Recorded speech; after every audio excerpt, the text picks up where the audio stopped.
Sir ಇದು ಸೂಕ್ಷ್ಮ ವಿಚಾರ ಅಧಿಕಾರಿಗಳಿಗೆ ಏನಾದ್ರು ಸೂಚನೆ ಕೊಟ್ಟಿದ್ದೀರಾ ಅಂತ ಸರ್?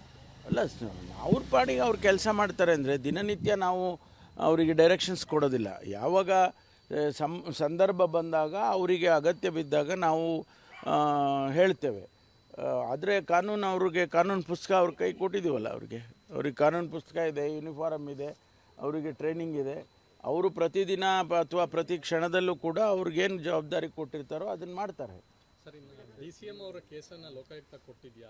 ಅದು ಯಾವ ಹಂತಕ್ಕೆ ಬಂದಿದೆ ಸರ್? ಅಲ್ಲ, ಈಗ ನಾವು ಕೊಟ್ಟಿದ್ದೀವಿ. ಸರ್ಕಾರ ಆದೇಶ ಮಾಡಿ ಲೋಕಾಯುಕ್ತಕ್ಕೆ ಕೊಡಬೇಕು ಅಂತೇಳಿ ಕ್ಯಾಬಿನೆಟ್ನಲ್ಲಿ ನಾವು ತೀರ್ಮಾನ ಮಾಡಿ ಕೊಟ್ಟಿದ್ದೇವೆ.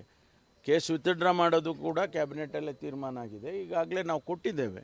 ಅದನ್ನು ಲೋಕಾಯುಕ್ತದವರು ಮತ್ತು CBIನವರು ಅವರು ಏನು ಮಾಡ್ತಾರೆ ಅದು ಮುಂದಿನ ಕ್ರಮ ಅವ್ರಿಗೆ ಬಿಟ್ಟಿದ್ದು. ಈಗ ಬೆಳಗಾವಿ ಬೈಲಹೊಂಗಲದಲ್ಲಿ ಮತ್ತೊಬ್ಬ ಮಹಿಳೆಗೆ ಅರೆಬೆತ್ತಲೆಗೊಳಿಸಿ ಹಲ್ಲೆ ನಡೆಸಿರೋದು ನವೆಂಬರಲ್ಲೇ ಆಗಿದೆ ಸರ್. ಪೊಲೀಸ್ ಸ್ಟೇಷನ್ಗೆ ಹೋದಾಗ ದೂರು ತಗೊಂಡಿದ್ದೆ. ಅವರು ಮಹಿಳಾ ಆಯೋಗಕ್ಕೆ ಹೋಗಿ ಎರಡೆರಡು ಬಾರಿ ಈಗ ದೂರು ದಾಖಲಾಗಿದೆ. ಎರಡೆರಡು ಬಾರಿ ಅರೆಬೆತ್ತಲೆ ಮಾಡಿದ್ದಾರೆ ಒಂದೇ ಮಹಿಳೆಗೆ. ಸರ್ಕಾರ ಗಮನಕ್ಕೆ ಇದೆಯಾ ಸರ್?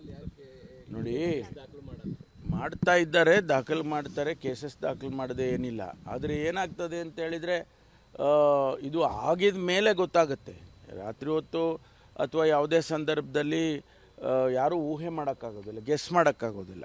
ಒಂದು ವೇಳೆ ಎಚ್ಚರಿಕೆ ವಹಿಸಬೇಕು, ನಿಜ, ನಾನು ಅದನ್ನು ಒಪ್ತೇನೆ. ಆದರೆ ಒಂದು ವೇಳೆ ಘಟನೆ ಆದಾಗ ಏನು ಕ್ರಮ ಮಾಡಬೇಕೋ ತಕ್ಷಣ ಮಾಡಬೇಕು. ಅದನ್ನು ನಾವು ಬೆಳಗಾಂ ಇನ್ಸಿಡೆಂಟ್ ಆದಮೇಲೆ ನಾವು ಭಾಳ ಕಟ್ಟುನಿಟ್ಟಿನ ಎಚ್ಚರಿಕೆಯನ್ನು ಕೂಡ ಕೊಟ್ಟಿದ್ದೇನೆ ನಾನು ಬೆಳಗಾಮು ಡಿವಿಷನ್ಗೆ, ಬೆಳಗಾಮು ರೇಂಜ್ನಲ್ಲಿ ಯಾವುದೂ ಈ ಥರದ್ದು ಆಗಬಾರ್ದು ಅಂತೇಳಿ. ಅದಕ್ಕೇನು ಕ್ರಮ ಮಾಡಬೇಕು ಮಾಡ್ತೀವಿ. ಬೆಳಗಾವಿಯಲ್ಲಿ ಸರ್ ಕೂದಲು ಕತ್ತರಿಸಿದ್ದಾರೆ, ಬಟ್ಟೆ ಹಿಡಿದಾಕಿದ್ದಾರೆ. ಆಕೆ ಸಾಕ್ಷ್ಯ ಜೊತೆ ಹೋದ್ರೂ ಕೂಡ ಪೊಲೀಸರು ರಿಜಿಸ್ಟರ್ ಮಾಡಲಿಲ್ಲ ಕೇಸ್ನ. ಅದನ್ನು ವಿಚಾರ ಮಾಡ್ತೀನಿ ನಾನು ಅದನ್ನೇನು ಖಂಡಿತವಾಗಿ ವಿಚಾರ ಮಾಡ್ತೀನಿ. ಅದಕ್ಕೇನು ಕಟ್ಟುನಿಟ್ಟಿನ ಕ್ರಮ ತಗೋಬೇಕು ತಗೊಳ್ತೀವಿ. ಸರ್, ಬೆಳಗಾವಿಯಲ್ಲಿ ಕಾನೂನು ಉಲ್ಲಂಘನೆ ಪ್ರಕರಣಗಳು ಜಾಸ್ತಿ ಆಗ್ತಾ ಇದೆಯಲ್ಲ ಸರ್? ಯಾಕೆ? ಆ ರೀತಿ ಏನಿಲ್ಲ. ಬೆಳಗಾಮು ಅಥವಾ ಇನ್ನೊಂದು ಅಂತೇಳಿ ಇಡೀ ರಾಜ್ಯದಲ್ಲಿ ತಾವು ಇವತ್ತು ಗಮನಿಸಿರ್ಬೋದು, ಹೆಚ್ಚು ಕೇಸಸ್ ರಿಜಿಸ್ಟರ್ ಆಗಿದೆ ಅಂಥೇಳಿ ತಾವೇ ಇವತ್ತು ಪ್ರಕಟಣೆ ಮಾಡಿದ್ದೀರ. 46,000ದಿಂದ ಅದು 60,000ವರೆಗೂ ಹೋಗಿದೆ. ಯಾಕಾಗಿದೆ ಅದು ಅನ್ನೋದನ್ನು ನಾವು ವಿಶ್ಲೇಷಣೆ ಮಾಡಿ ಕೊಟ್ಟಿದ್ದೇವೆ. ಈಗಾಗಲೇ ನಮ್ಮ ಕಮಿಷನರ್ ಇರ್ಬೋದು, DG ಅವರು ಇರ್ಬೋದು, ಎಲ್ಲ ರಿಜಿಸ್ಟರ್ ಮಾಡೋದಕ್ಕೆ ಇಲ್ಲಿವರೆಗೂ ಒಂದು ಕೇಸ್ ರಿಜಿಸ್ಟರ್ ಮಾಡೋದಕ್ಕೆ ಅವಕಾಶ ಮಾಡಿಕೊಡ್ತಿರ್ಲಿಲ್ಲ ಅಂಥೇಳಿ ಜನ ಕಂಪ್ಲೇಂಟ್ ಮಾಡೋರು.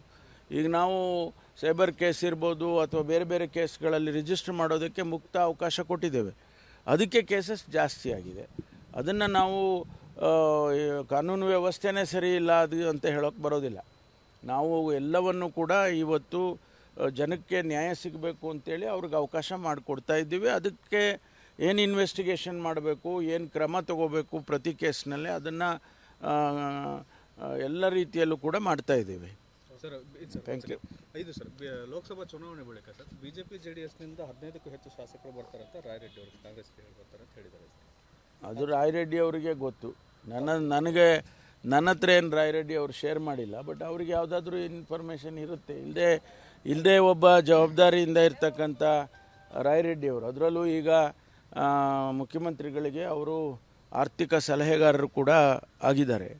ಅವ್ರು ಹೇಳಬೇಕಾದ್ರೆ ಏನಾದ್ರು ಮಾಹಿತಿ ಅವ್ರ ಹತ್ರ ಇರ್ಬೋದು. KPCC ಅಧ್ಯಕ್ಷರ ಸಂಪರ್ಕದಲ್ಲಿದ್ದಾರೆ ಅನ್ನೋಂಥ ಸರ್, ತಮಗೇನಾದ್ರು ಮಾಹಿತಿ ಗೊತ್ತಿಲ್ಲ ನನಗೆ.